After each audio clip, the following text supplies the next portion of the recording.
Anes kemi lënë mbrapa ndeshjen e kupës me sukses, kaluam në çerek finale duke mundur 2-0 tik veshin. Tash na pret përballja me Arsimin. Si duket skuadra përpara këtij dueli? Pas një fitore shumë të rëndësishme në kupë, Shkëndia veçmë se ka kriju objektivin në kupë dhe jemi një ndër 8 ekipet në kupën e Maqedonisë. Tash me gjithë fokusi është në kampionat.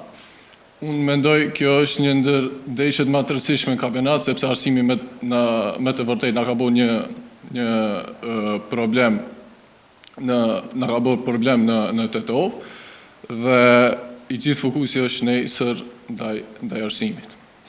Si duket skuadra, ajo fitoria me Tikveshin, forma e mirë, natyrisht lojë të mirë edhe me Jagiellonian në Euro, pastaj edhe ajo fitoria bindse me Makedonia Gjorgji Petrovin, duket që forma po shkon duke u ngritur, ka atë motivin shtesë skuadra që të vazhdoj formën e saj më të mirë? Skuadra është me të vërtetë në formë të mirë, pasi edhe në Evropë bëm një rezultat pozitiv tash në ndeshjen e fundit ndaj Tikveshit, por mendoj Evropa dhe kampionati janë dy histori ndryshëm. Ne duhet të harrojmë gjithë këto rezultate dhe të fokusohemi nesër ndaj Arsimit. Sa kemi analizuar skuadrën e Arsimit, çka mund të presim nesër?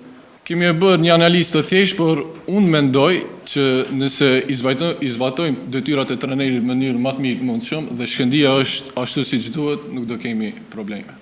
Arrin skuadra ta mbajë fokusin sepse gjithë vëmendja shohim edhe në mediat kosovare në Shqipëri, në Maqedoni, folet për atë ndeshjen drita Shkëndia.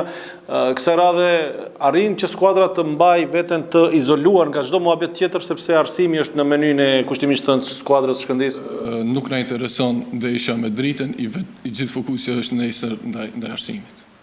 Sa mendon që Shkëndia është e gatshme të kontrollojë emocionet, të kontrollojë edhe atë lodhjen fizike, sepse duhet mendojmë edhe për ndeshje të tjera për të marrë nesër 3 pikë?